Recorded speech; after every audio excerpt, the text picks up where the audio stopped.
Janaranjana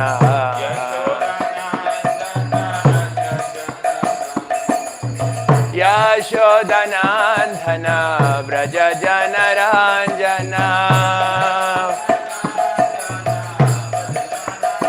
Jamuna Tira Vanachari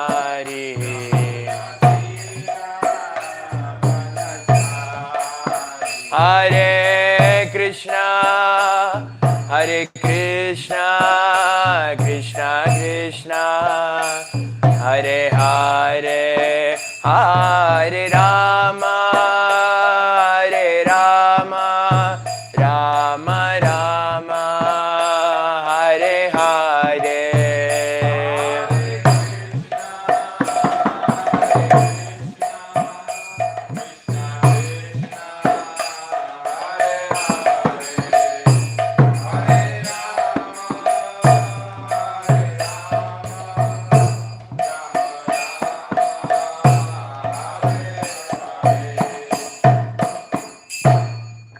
Gaur Premanande Hari Hari Bo Jai Om Vishnupad Paramahamsa Parivradhikacharya Astotra Sadashri Shrimad Bhai Charana Arvinda Bhakti Vedanta Swami Srila Prabhupada Ki Jai Om Vishnupad Paramahamsa Parivradhikacharya Astotra Sadashri Shrimad Bhakti Siddhanta Saraswati Thakur Maharaj Prabhupada Ki Ananta Koti Vaishnava Vrinda Ki Namacharya Srila Haridas Thakur Ki प्रेम से कहो श्री कृष्ण चैतन्य प्रभु नित्यानंद श्री अद्वैत गदाधर श्रीवासरी गौर भक्त वृंद की श्री श्री राधा कृष्ण गोप गोपीनाथ श्याम कुंड राधा कुंड गिरि गोवर्धन की वृंदावन मथुर धाम की पुरुषोत्तम क्षेत्र जगन्नाथ पुरी धाम की नवद्वीप मायापुर धाम की गंगा माँ यमुना माँ भक्ति देवी की श्रीमती तुलसी महारानी की श्रीमद् भागवतम की निताय गौर प्रेमानंदे all glories to the assembled devotees.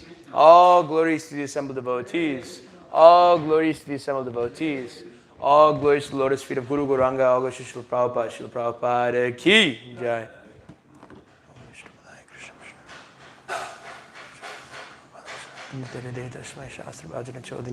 So we have been given Hare Krishna. So we've been given the verses for this week. The verses for this week are Canto 1, Chapter 7, text 42 through 48. We will read the translation and purport of 42. So this is Canto 1. Canto 1's name is, anybody know? Creation. In Chapter 7, the son of Drona punished. And we are on text 42. We can chant the Sanskrit. Tata hritam pashuvat pashabhaddham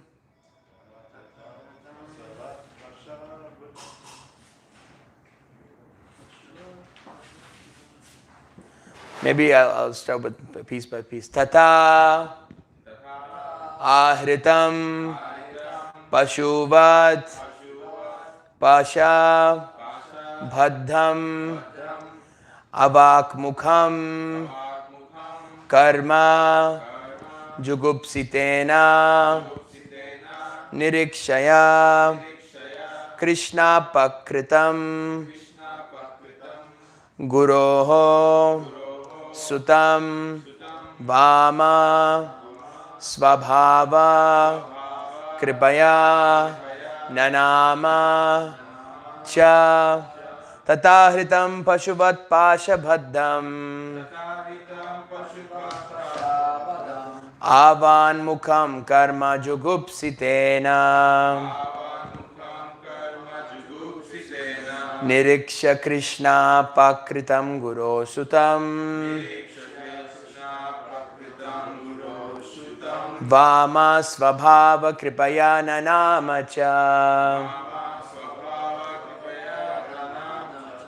tatahritam pashuvat pashabhaddham avan mukham karma jugupsitena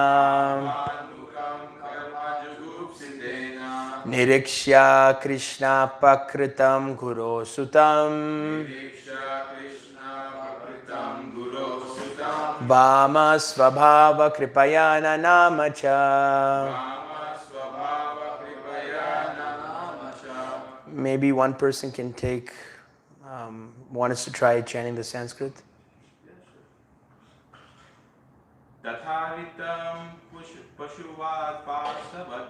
Tatahritam pashuvat pashabhaddham avan mukham karma jugupsitena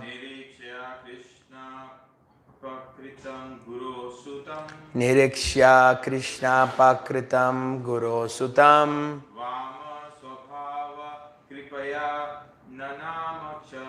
Vama svabhava kripaya nanamacha.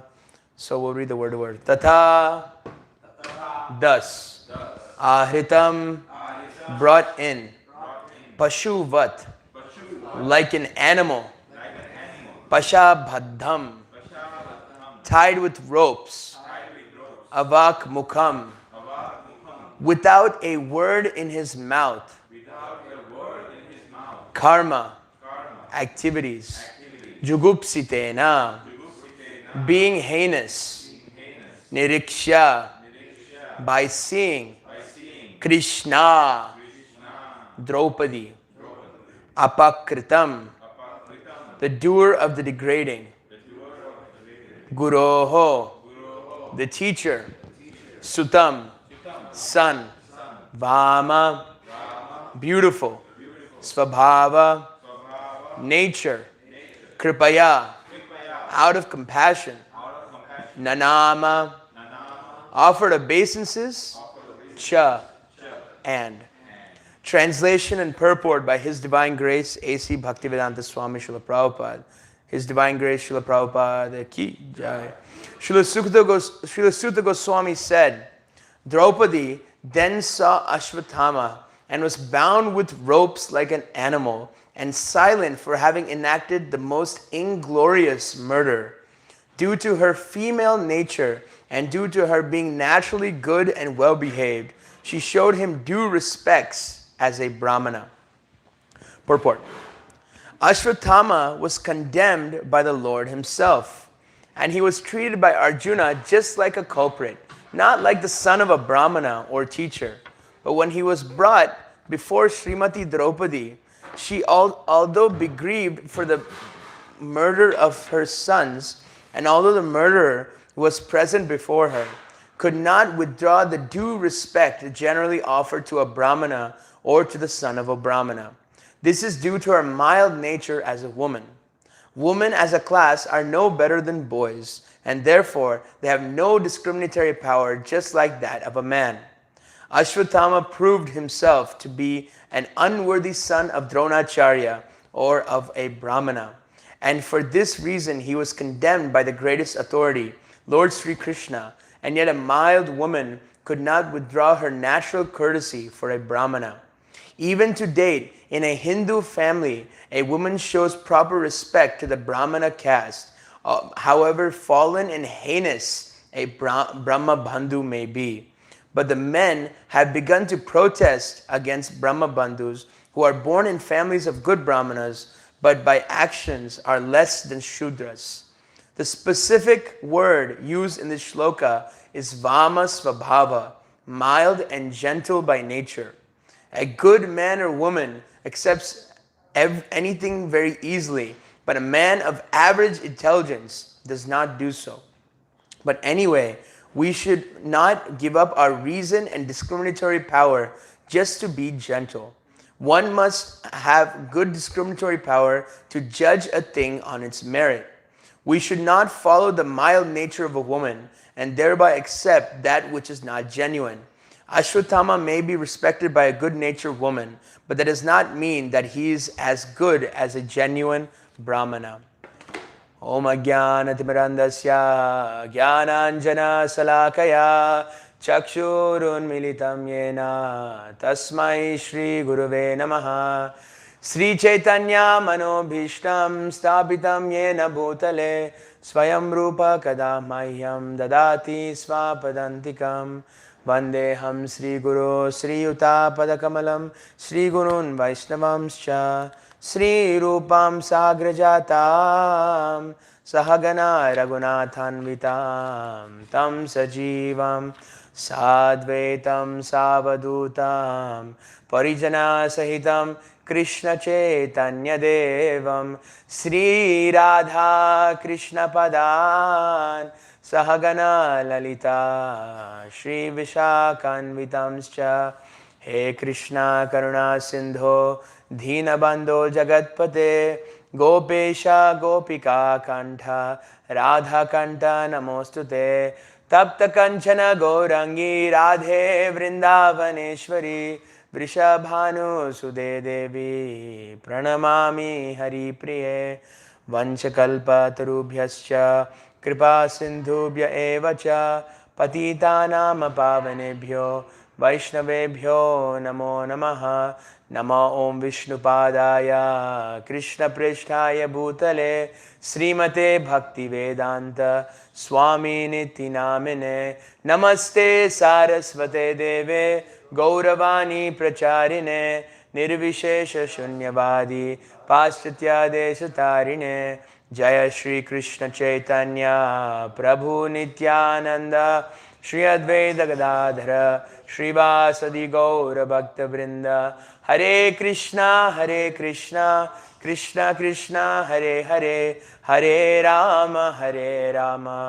Rama Rama Hare Hare Mukam Karoti Bachalam Pangum Langayate Girim Yat Kripa Tamaham Bande Sri Guru Dinatarinam Paramananda Madhavam Sri Chaitanya Ishwaram Namo Vishnupadaya Krishna Prishtaya Bhutale Srimate Vaisheshikada Sandhikarinithamane Nama Praharsha Shilaya Prabhupada Nasharine Anindite Hridaya Tasmai Shastra Bhajana Chodine Hare Krishna.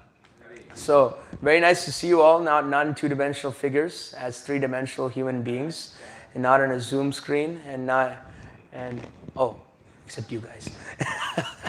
You guys are my little friends.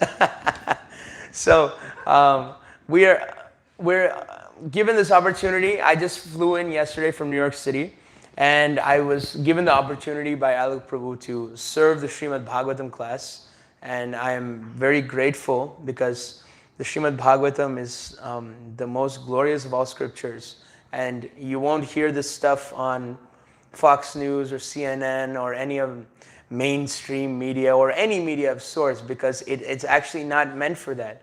It is meant for the spiritual upliftment of every living being, no matter of race, creed, or gender, or anything like that. It is meant for everyone, but many materialists want to divide us and try to split us apart and try to do subtle things. But the Srimad Bhagavatam is actually going against that and saying you are a servant of Krishna and we all have a part to play, and that's why it's so uplifting, and why the sages have been doing this for thousands of years. Just describe, if you think you'd be doing something for thousands of years, you think you'd reach the end of it, right? You reach the end of it, but actually you don't. There's every morning in every ISKCON temple in the world, we have over 800 ISKCON temples. At 8 a.m. or 7:30 a.m., depends on their schedule, there will be a Srimad Bhagavatam class, and every person has their own realization upon it.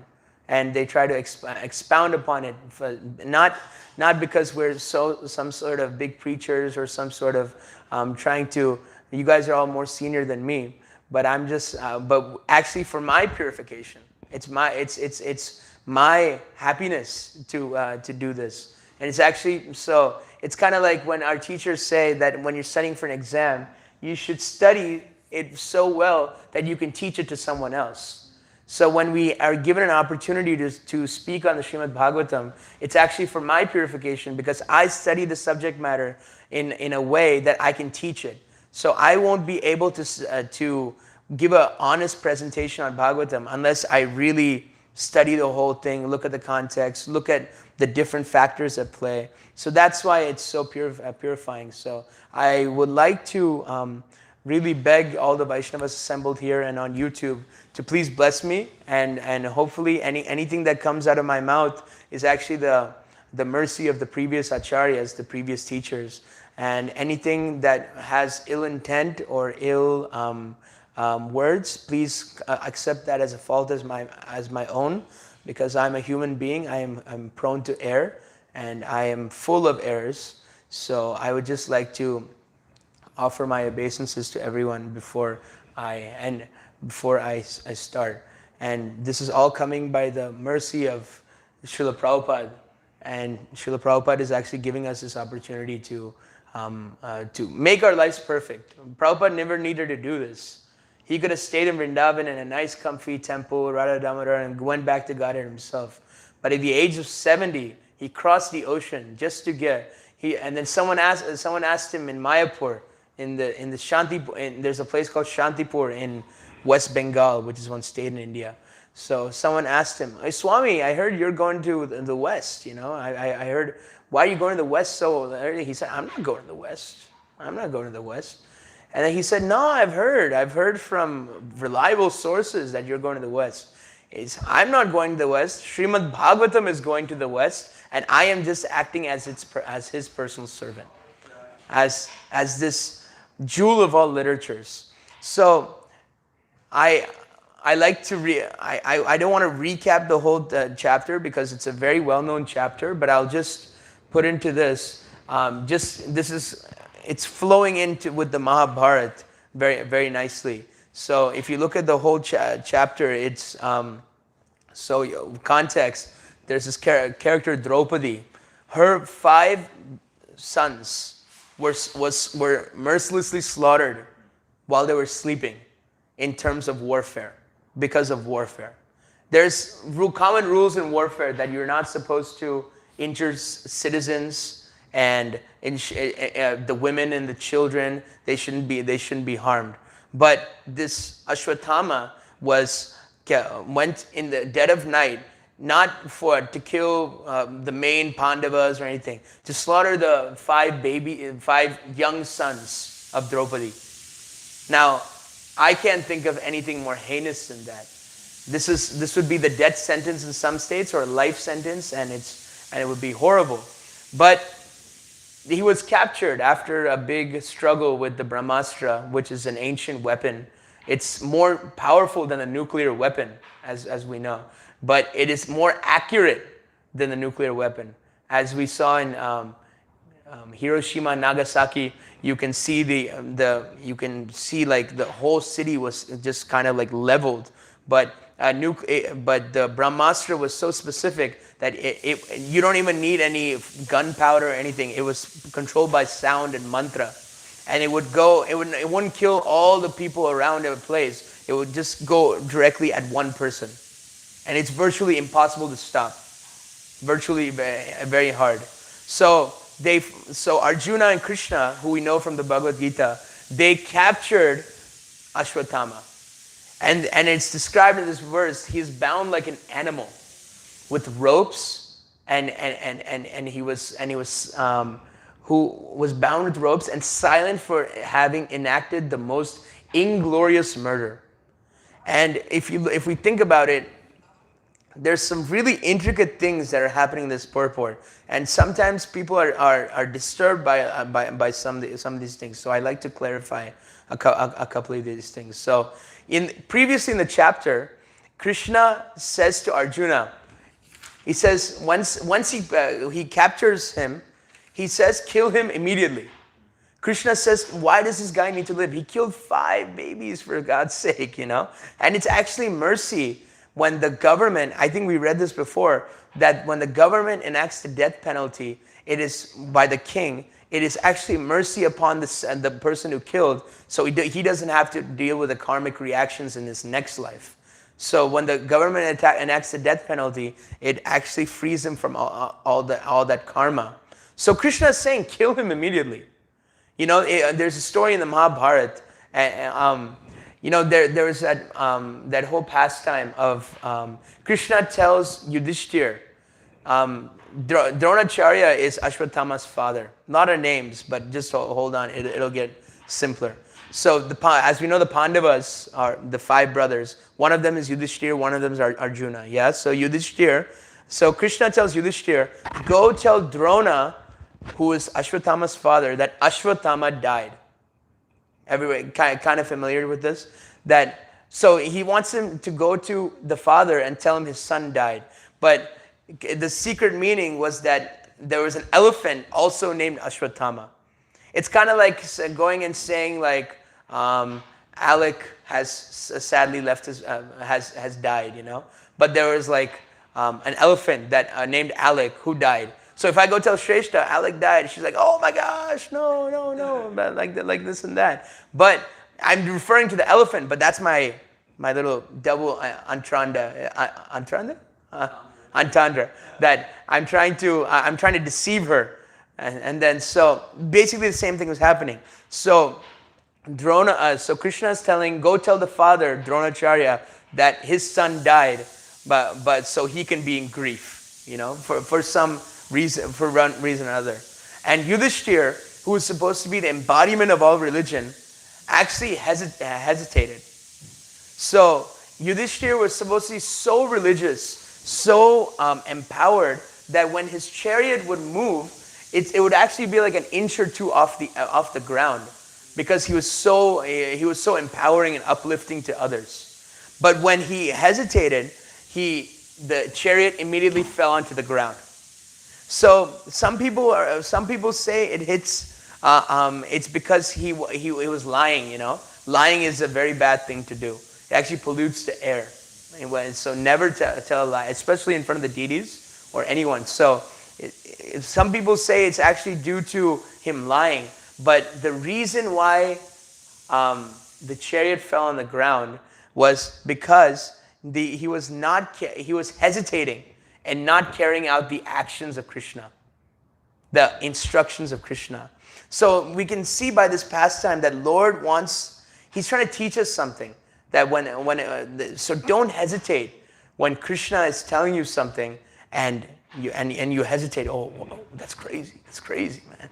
So Lord acts through his devotees' hearts, you know, and then he wants you to act with his instructions. But let's think about this. So when Yudhishthir hesitated, but when Krishna said, his chariot fell on the ground. But why isn't the same thing happening to Arjuna when Krishna says, kill him immediately? You kind of understanding? Krishna is saying, kill him immediately. Nothing's really happening. But why did Yudhishthir's fall? So this is kind of the mood that we have to think about. We have to kind of like dissect the Bhagavatam, and we have to understand we have to kind of question. There's a thing that says question everything. So question, why is it happening to Yudhishthira but not Arjuna? So Arjuna could understand the mind of Krishna because Arjuna is a pure devotee of Krishna. So Arjuna was a disciple of Krishna, as we read from the Bhagavad Gita, chapter 2, verse 8, right? Verse 8, Karpanya dosho bahata svabhava 7. Prichami tvam dharma samura cheta. You know, that he accepts him as Krishna as his guru and Arjuna as a disciple. So Arjuna, being the perfect disciple of Krishna, could understand the mind of Krishna. There are three types of disciples or students of the teacher. There's one who understands the mind of the guru, understands the mind of the teacher without the teacher enunciating. The teacher doesn't even have to say it, and he understands the mind. Hare Krishna. He understands the mind of the guru. The second type of disciple, he carries out the instruction of the spiritual master because the spiritual master instructs him. The third class of disciple is one who doesn't follow the instructions of the guru even after being instructed. Kind of making sense so far? Anybody confused of any big things? Okay, we'll continue. So this is not Arjuna going to the third class, being a third class disciple. What's a third class disciple again? Who doesn't follow after even getting the instruction. So this is not an example of Arjuna. Like Arjuna, if he was, you don't think that if he was a second class disciple, he would have just taken the sword and chopped his head off. This is not an example of Arjuna being a third class disciple. This is an example of Arjuna being a first class disciple because he could understand the mind of Krishna. Even though Krishna instructed, he could understand the mind of Krishna. So Krishna, why is he telling him to kill Ashwatthama right here? Krishna is doing this to test Arjuna's sense of duty. You know, as Kshatriyas, they have duties. You know, that you have to, there's to protect the women and children, to do this. but he's testing his sense of duty. That will he be ready to kill him? Will he be ready to slaughter him? So anyway, as we continue the story, he's bound like an animal. Krishna tells him to kill him. He does. Arjuna kind of delays the instruction. He brings him in before Draupadi. That's kind of where we're at. That he's tied up in ropes. It's described Arjuna's eyes were like red hot copper balls. That he was so angry. Like Draupadi is in relation to Arjuna. What is he? Wife. Imagine if your 5 sons of your wife were slaughtered. Like unimaginable. So he is brought in like an animal. He can't even speak anything. There's no shame in this guy's body. And what does Draupadi do? What does Draupadi do in this verse? She showed him respects as a brahmana. Now, does that make any honky-tonky sense around here? No, why would he be treated like a brahmana?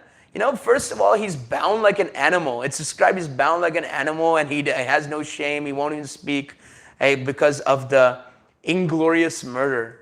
And then he's getting obeisances by Draupadi, who's a pure devotee. So Srila Prabhupada quotes Sridhar Swami that it is actually right for, Sridhar Swami is the original commentator of the Bhagavatam. So Prabhupada says Arjuna was correct in binding Arjuna like an animal.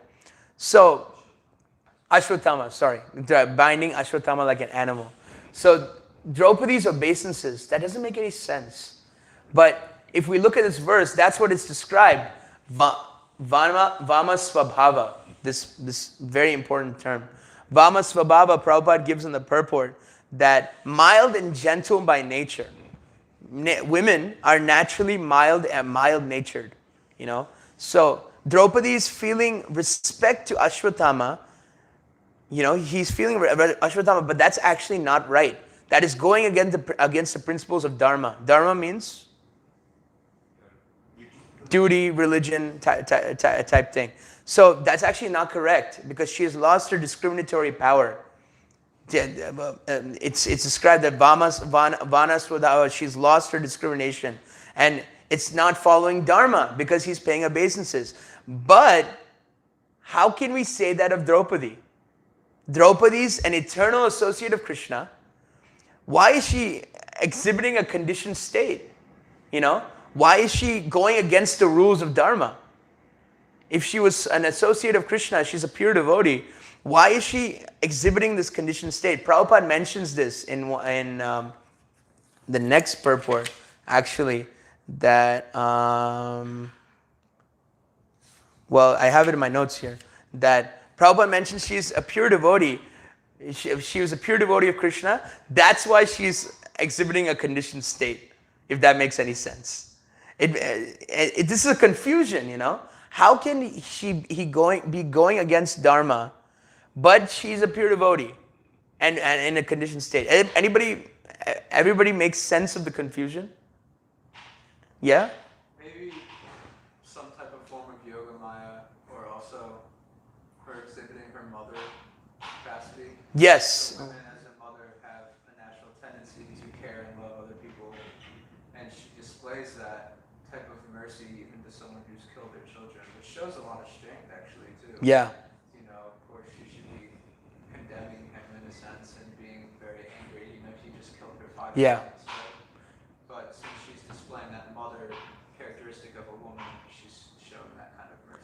You're foretelling the future. This is what we're working up to that. So there's kind of when things are happening, there are levels of what's happening. In a situation, if I say, Vaibhav stole my ice cream cone, so there's levels at when it happened, Maybe I gave him my ice, maybe he paid for it and he wanted it back. Maybe he was angry at me and took my ice cream cone. It's not one side of the story. There's many sides to the story. So one point is, so the confusion is, she's an eternal associate of the Lord, pure devotee, going against Dharma by offering obeisances to a person who killed her 5 sons, and that's not going against war.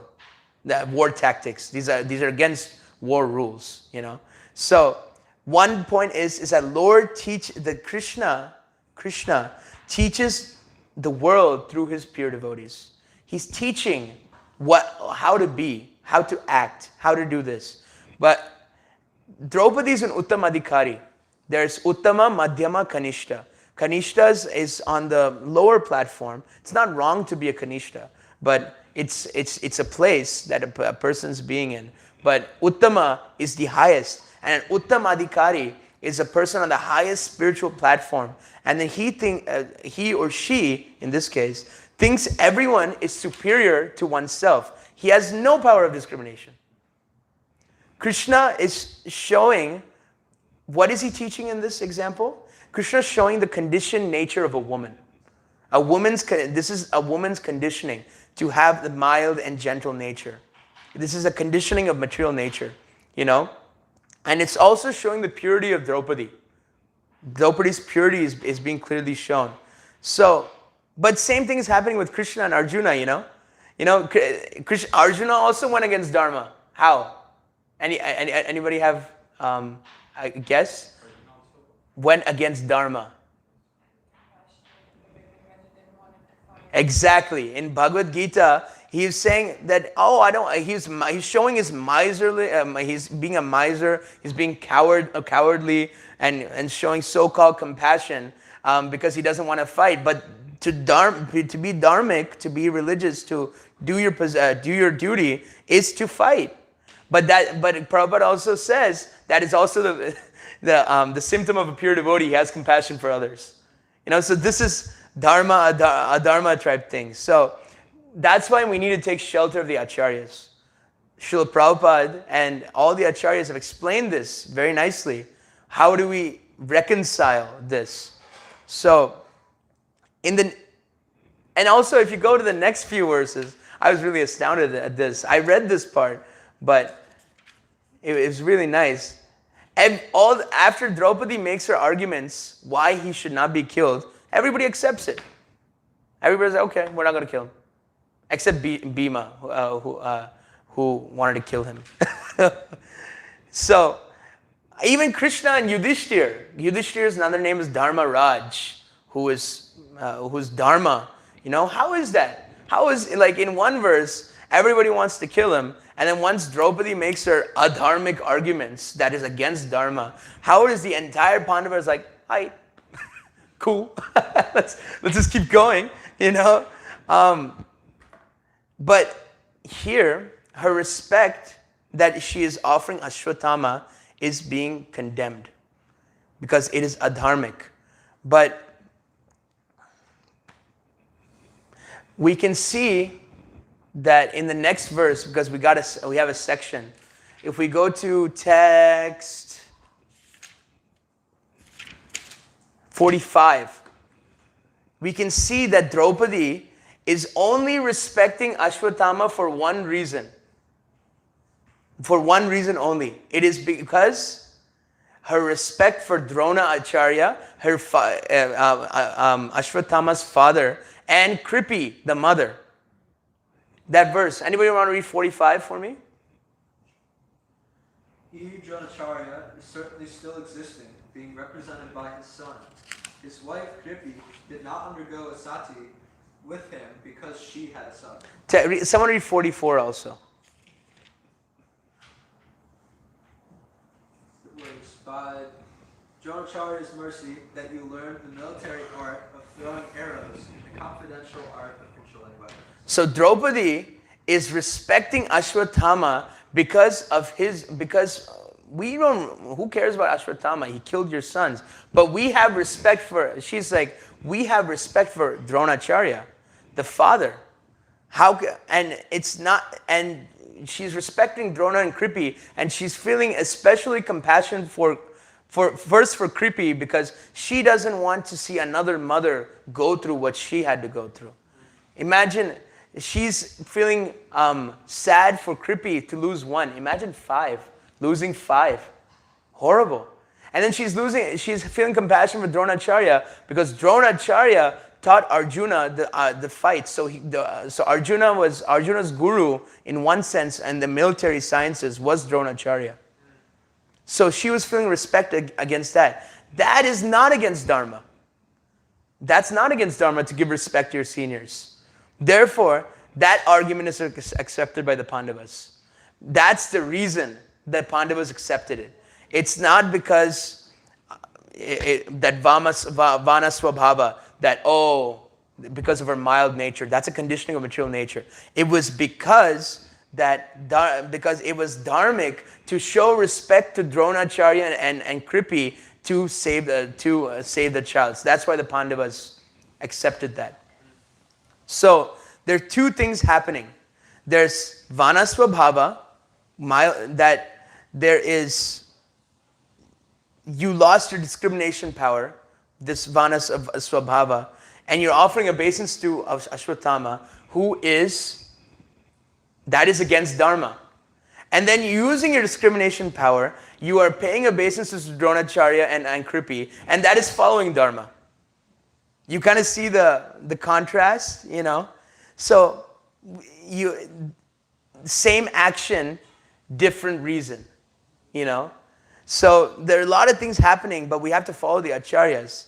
This is not, I know the purport is, some people might say, this person's attacking women, it lost my discrimination power. It's not that women have no discriminatory power, because she is discriminating in the next verse. She's saying in 43, she could not tolerate Ashwatthama's being bound by ropes and being a devoted lady. She said, release him, for he is a Brahmana, our spiritual master. So she is using her discriminatory power. She is saying that, okay, it's not, there is Vanasvabhava in that she's feeling compassion because he is a Brahmana, son of a Brahmana. But she's using her discriminatory power and saying, but Dronacharya and Kripi, if that's not using your discriminatory power, I don't know what is, So, but the acharyas are saying that sometimes the discriminatory power is overwhelmed by sentiment, And when Draupadi offers the arguments, and this is just going further in the chapter, when he offers the arguments to why to save him, it is Krishna accepts it. And then he gave his little megawatt smile. And he smiled at Arjuna. And then he gives, because Ashwatthama did do something wrong. And then, so, anybody know what Krishna says? Krishna says, kill him, but do not kill him. Kill him, but do not kill him. So, because they want to respect Draupadi, but we need to give a punishment. So, it is described, Brahmanas have a jewel on their head.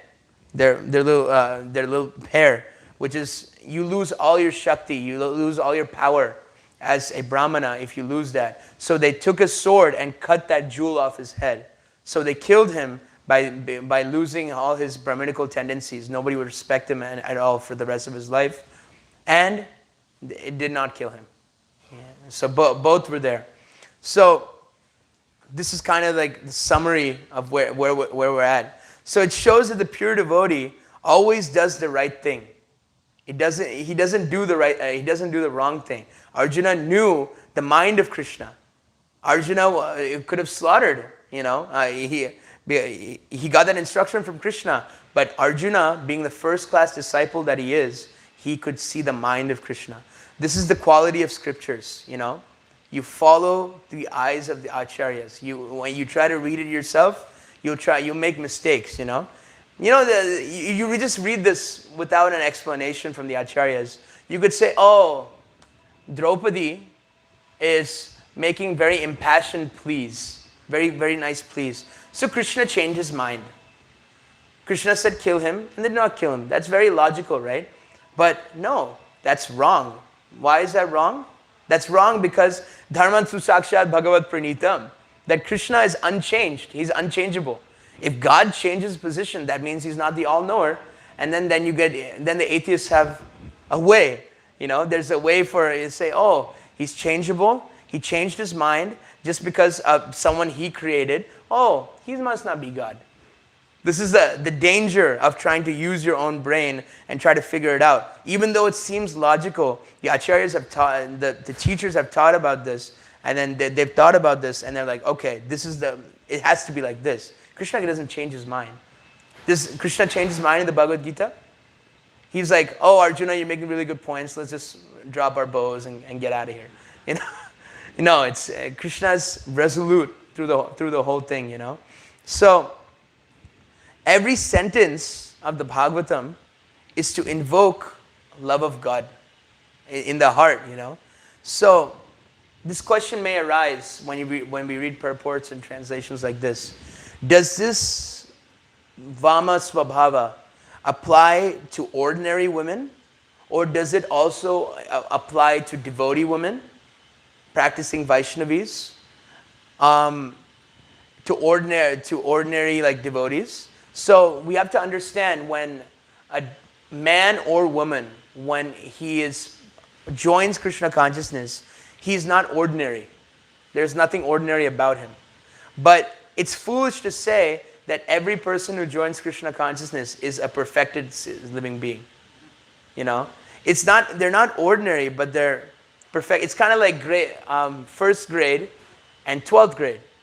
We can go to a first grader and give him trigonometry and derivatives, and he won't be able to comprehend. He's in the school, you know. Prabhupada said ISKCON's like a hospital. It's like people come here to get treated for material nature, and when they get treated, they go, they move on, you know. But there are a lot of sick people in the hospital. There's a lot of sick people in the hospital, and some people may be healthy, some people may be really sick. So Prabhupada says in one statement, he says to one news reporter, I think in Chicago, 1975, he says this. And then someone asked him, how many pure devotees are there in ISKCON?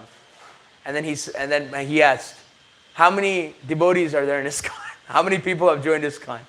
So is that it? You know, we're all pure devotees, gung ho. Let's all just ride the ship, the mothership back to the earthly plane. No, Prabhupada said there are two types of pure devotees. There's the practicing pure devotee, and there's the perfect pure devotee. Perfect pure devotee is that he's already attained love of Krishna. He's all free from all material conditionings, every material conditioning. And you know, the conditioning of women is Vana Swabhava, this good-natured and to be kind and caring, and maybe lose your discriminative power. But men are not exempt from material conditioning also. In chapter 8 of the same canto, in Queen Kunti's prayers, the conditioning of men are there. What do you think the conditioning of men are? Yeah, anybody know the conditioning of men? Anger. That's a big part of it. Lust, I guess. But Lust is also big. the opposite of what women. Not exactly. I know why you would think that. So Queen Kunti, in Queen Kunti's prayers, Prabhupada mentions that we have Purusha Abhiman. We think we're the Purusha. Men think they're the Purusha. They're the controllers. And women have, and in Queen Kunti's prayer, Prabhupada says this very great statement. Women have advantage, Hare Krishna. Women have advantage in bhakti over men because they are naturally loving and caring, and they can take after Krishna. Anybody know a good example of this? When women have a upper hand in bhakti? Exactly, that's what I was thinking. The wives of the Brahmanas in Krishna book. If you read Krishna book, there's this pastime of the Krishna and Balaram came with his friends, and he's like, hey, to this Brahmanas, and like, give us some food, you know. They're like, no, we're doing big swahas and swahis, you know. We're doing big sacrifices, you know. So, but then they go to the wives of the Brahmanas, and they gave him food, and they gave them food. You know, the process of the whole Vedic process is to become closer to Krishna. But the Brahmanas forgot that, and they didn't understand it, and they were too busy doing their sacrifices. Their wives were more attached to Krishna than them. So Queen Kunti said women have a higher advantage in bhakti, you know. But so this Vana Swabhava and this Purusha Abhiman, unless women give up the bodily concept of life, they cannot be out of Vana Swabhava. It's not that instantly men and women can give up Purusha Swabhava, or women can give up Vana Swabhava. It's not that women can immediately do this, or men can immediately like I'm the servant of everybody, you know. It's active cultivation of this mood of trying to be servant of the servant and trying to be firmly fixed. And you won't get there. There's no possibility of us getting to this place of no conditioning until we are really true about where we are. We have humility. Prabhupada said in one place, humility means to be, Ainda Prabhu actually said this. He quoted this. Humility means to understand you are a fallen Kali Yuga creature and you have no other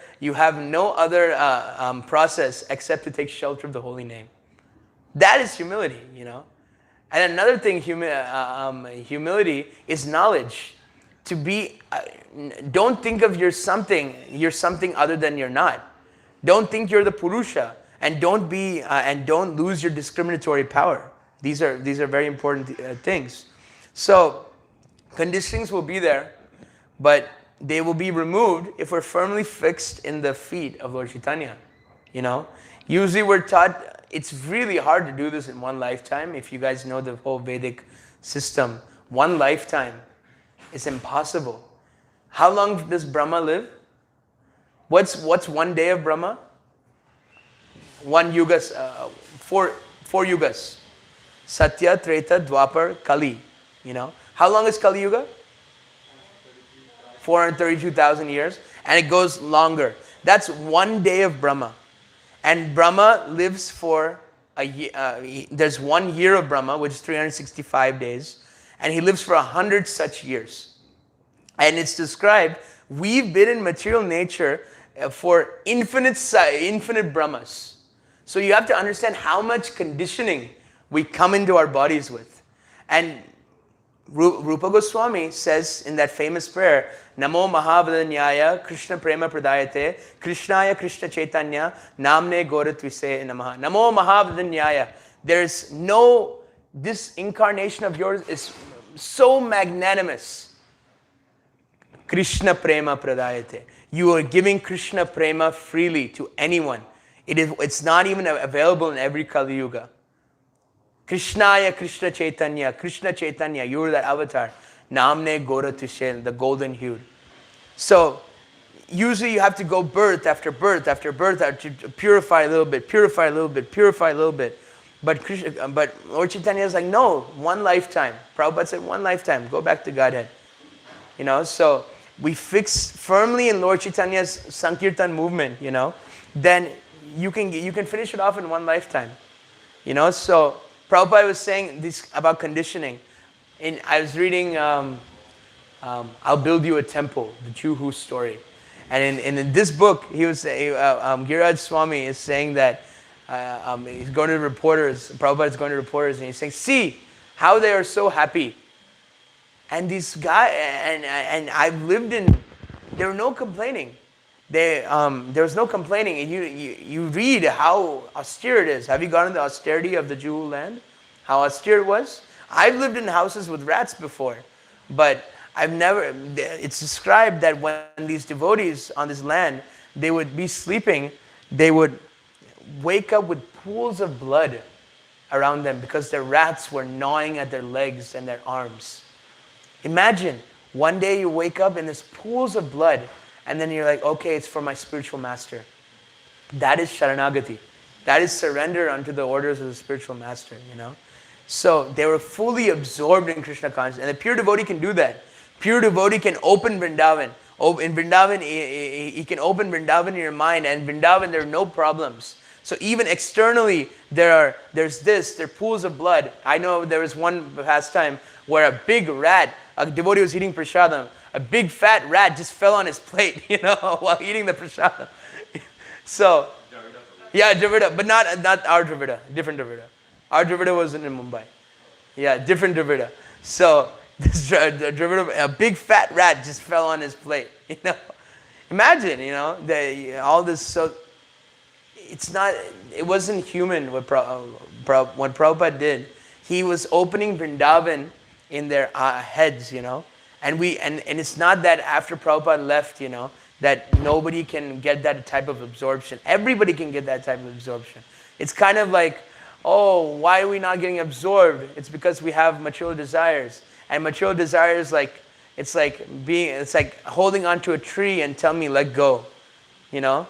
It's like, let me go, let me go. It's like, you gotta let go, brother. You gotta let go. You know, so it's, so it's the more we take firm shelter in the Sankirtan movement, it's going out and doing the real thing, you know. The real thing is, the main thing is to keep the main thing the main thing. Right? The main thing is to keep the main thing the main thing. Yeah, so we can, there's so many angas, there's so many astras, deity worship, there's book distribution, there's so many, and there's cooking, there's a Bhagavad Gita class, there's so many. But Lord Chaitanya also came, he said hearing and chanting is the most effective ways of the 64 items, there are 5 that are most important in our bhakti process. And just by staying in a holy place, you do all 5 of these. Anybody know the 5? Naam Kirtan, Bhagavad Shravan, Mathura Vas, Srimurti Seva, Sadhu Sangha.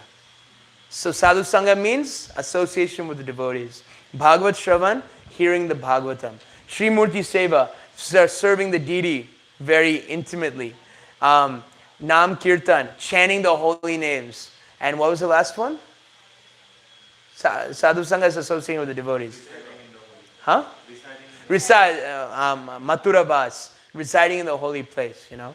Doing those 5 things will really be so powerful. And Rupa Goswami goes one step further. He says, out of these 5, what's the best? Naam Kirtan. By doing, it's not that you need to know harmonium, need to know mridanga. If you got a throat and clap your hands, you can do kirtan, you know. You just chant Hare Krishna wherever you are. Going out in the streets. I asked Ramaroy Prabhu when I was having this desire. After college, I would go to Vrindavan and stay for some time. He said, what qualification do you have to stay in Vrindavan?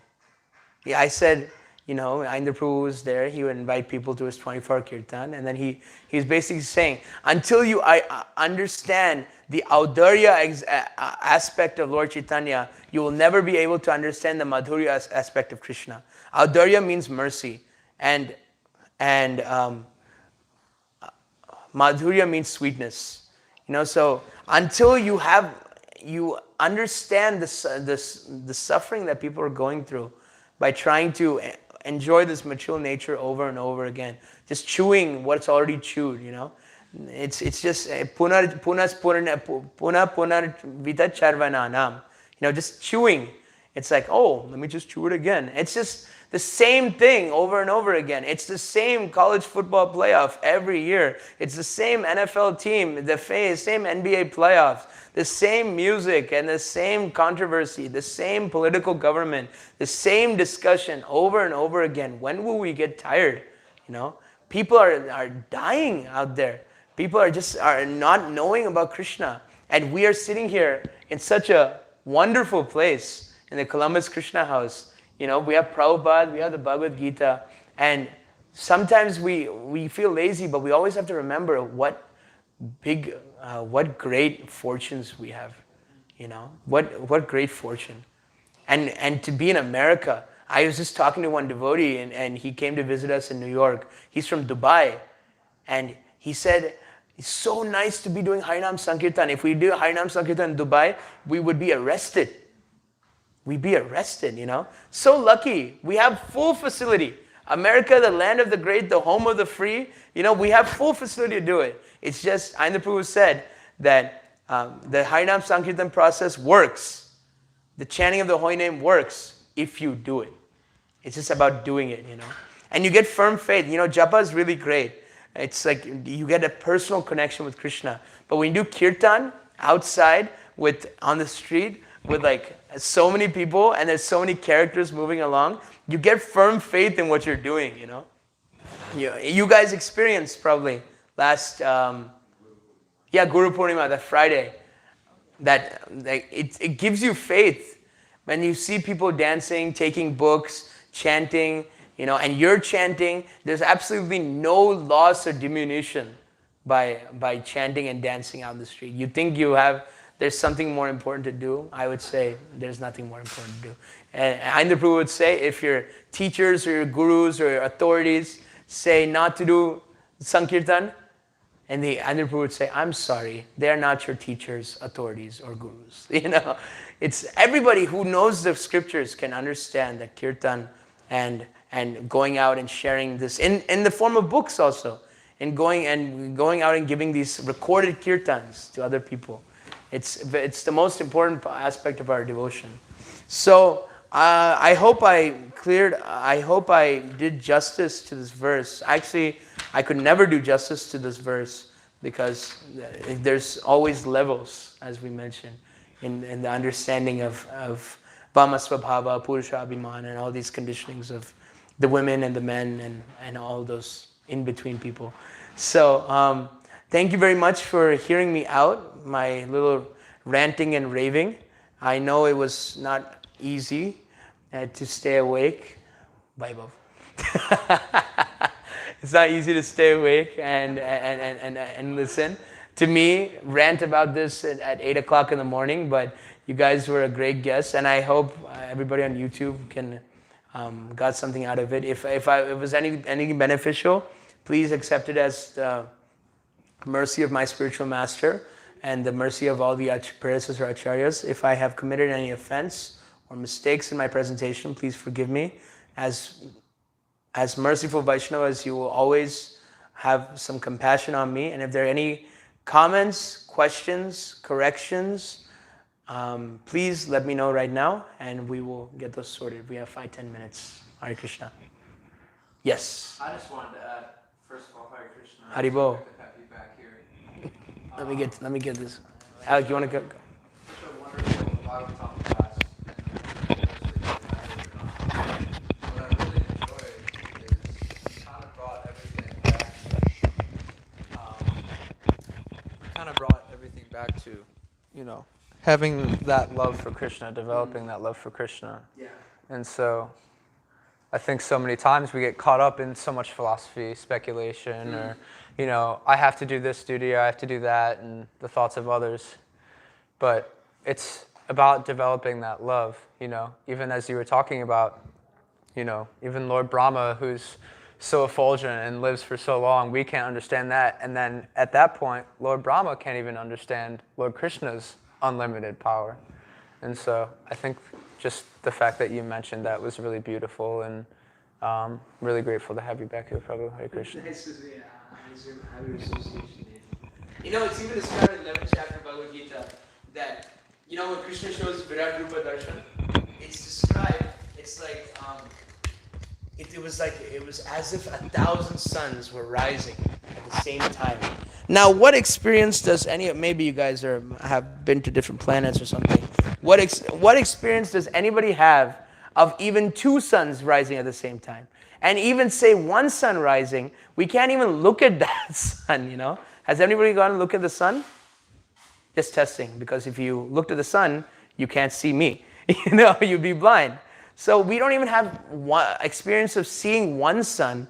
What to speak of 2 suns? What to speak of 1,000 suns rising? And it's described that 1,000 suns was just the glaring effulgence coming from Krishna. So we have to from the Virat Rupa, and this Virat Rupa is actually a manifestation of Krishna, of Swayam Krishna. It's not even just Krishna. It is an expansion. So it shows how insignificant our understanding is. And then we have the moxie or the audacity to say, we understand Krishna. We're able to see Krishna. Me and Krishna, we're homies. It's not like that. We have Krishna's so great. That's why Prabhupada gave us the Bhagavatam in such a way. Parikshit Maharaj only had 7 days to live. Why didn't Parikshit Maharaj okay, Sukadeva Goswami, I have 7 days to live, just speak to me about Krishna Lila, So he wanted to understand the Supreme Personality of Godhead as it is. So that's why we have the first 9 cantos, which establishes the supremacy of Krishna. And then we have the 10th canto, which establishes the sweetness of Krishna. If you try to just skip to the 10th canto, you'll start making offenses. And then you'll say, oh, this baby Krishna, so sweet. But wait, he's doing the same things that my baby's doing, that I see a regular baby's doing. So there's nothing really special about him. So if we establish Krishna as he is, through Nrsingadev, through Vamana, all these different incarnations, then you can actually understand in truth the 10th canto Krishna. The Krishna as the little boy running around Vrindavan. If you don't establish those first 9 cantos, it'll be very, very difficult for you to give proper respect or to take serious the 10th canto. So thank you for your comment. It's very well taken. That we don't have any. We live so small lives that we think we can understand everything. But it's actually the highest intelligence is to know. There's a quote by a famous philosopher. I consider myself the smartest person in the world because I only know one thing, that I know nothing. So that's a good quote for you. Does anybody else have any questions, comments, thoughts, prayers?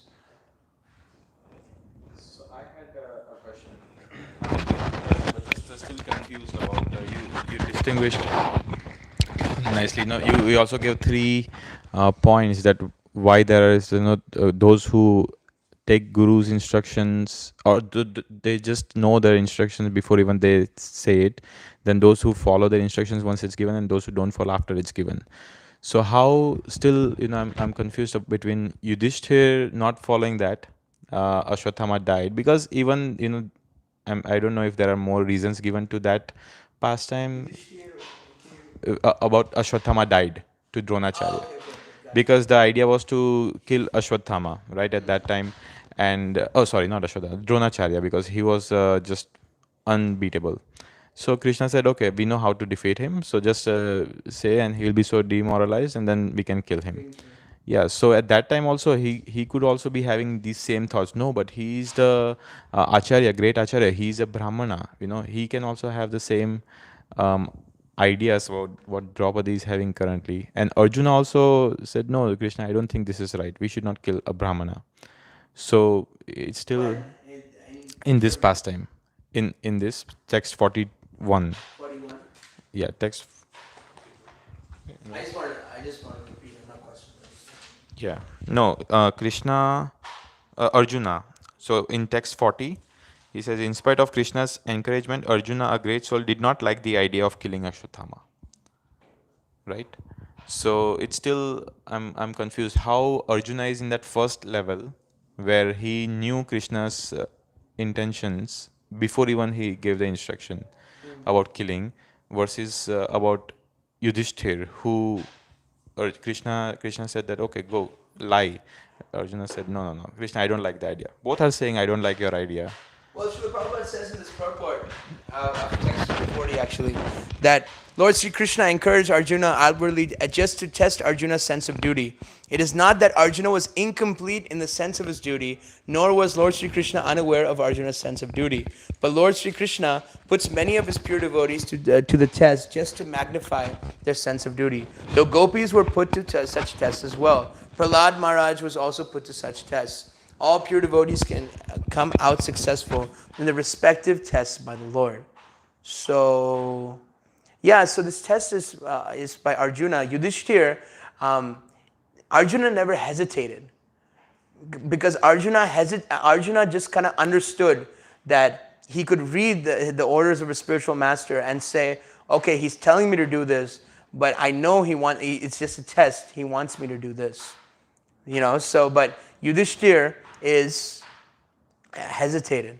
Even if Krishna's intention was, okay, tell him to do this, he hesitated. That's why it went down. So that's my understanding. That hesitation wasn't there with Arjuna. And where are those 3 levels coming from about gurus, instructions? It's just common sense, isn't it? And there's many, like I get this about Prabhupada says there's 2 types of people, and 2 types of devotees, and 3 types of this, and 4 types of that. It's just like one gradation. I've heard Prabhupada say this, that you can understand the mind of the guru, and it's kind of like, there's also other examples of when he could understand the mind of the guru. When Sanatana Goswami was outside the house of Chandrasekhar Acharya, and then he came in, he had this really nice cloth, very fancy cloth, that somebody gave to him. And Lord Chaitanya kind of looked at it, but he didn't say anything. But Sanatana Goswami could understand that Lord Chaitanya did not like him having this really fancy cloth, because he wanted him to be a renunciate. So he went to the ghat, or like the water space, and he gave him, and he exchanged this really fancy cloth for a really raggedy poor cloth. And then Lord Chaitanya was really happy by that. And he gave him, and he embraced Sanatana. He said, "You have finally renounced your last material attachment." So that's one example of understanding the spiritual master. And you don't even need to get the instruction. You know the mood of the spiritual master. You've studied the guru enough, under the guru enough, that you can understand the mood. Second is to follow the instructions of the spiritual master. Just do, and then. Third is to not even follow, even after getting the instruction. It's actually one thing in this is that it's okay to delay the orders of the spiritual master, but it's not okay to not follow.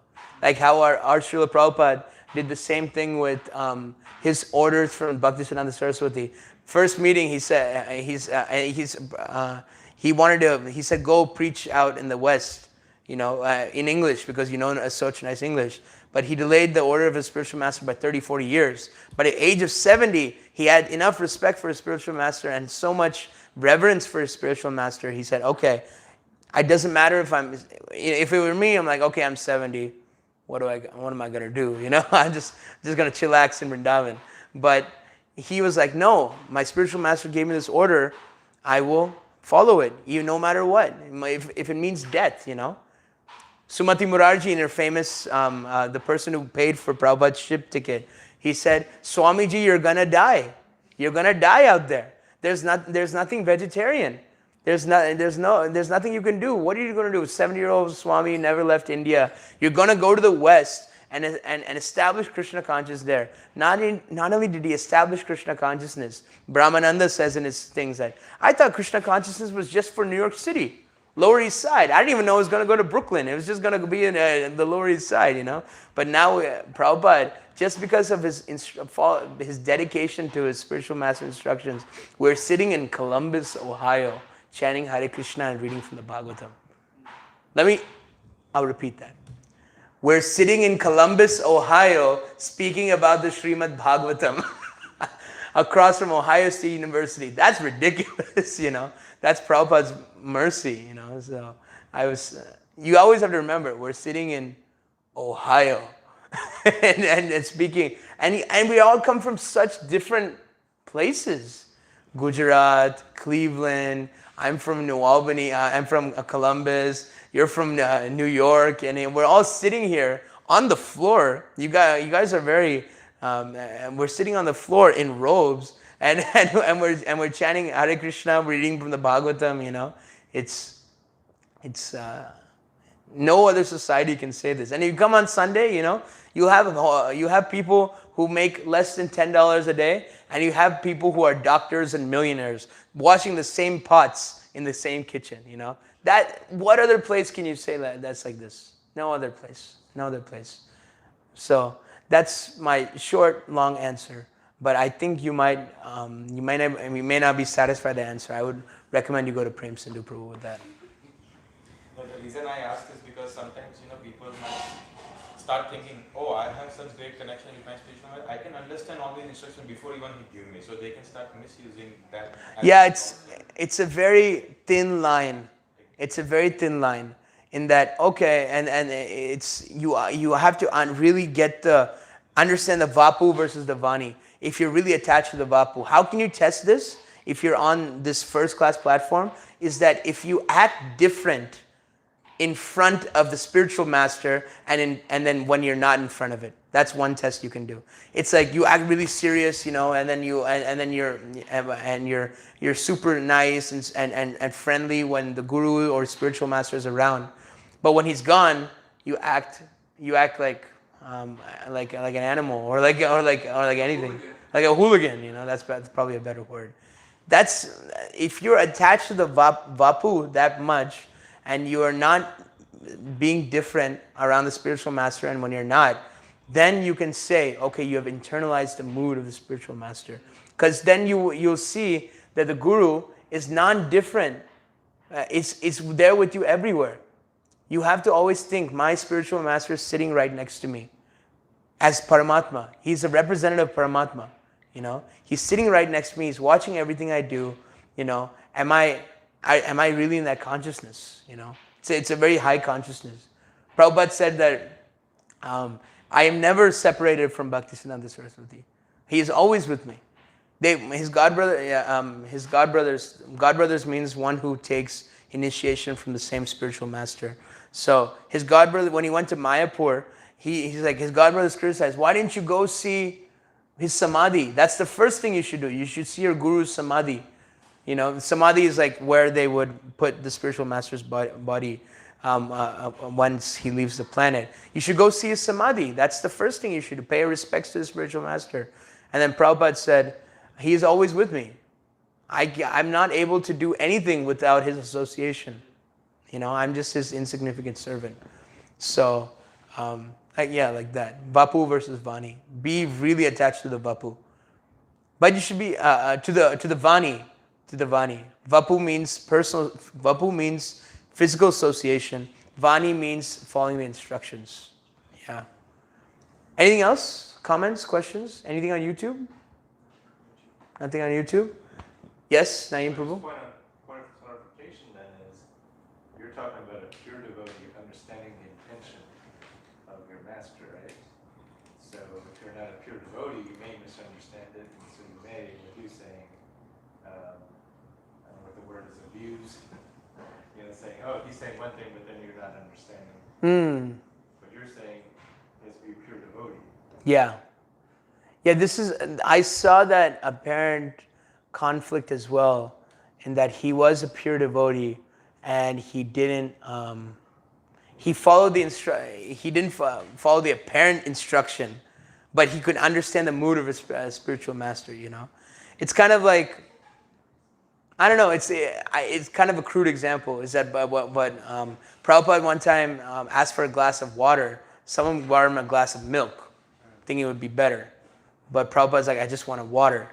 But sometimes if the mood is different, maybe he could see that maybe he wants something cold or a cold drink or like something like that. Maybe get him a lemonade, if you can understand the mood, maybe a physical, a very simplistic example, but sometimes you just have to do exactly to the book. Most of the times it's like that.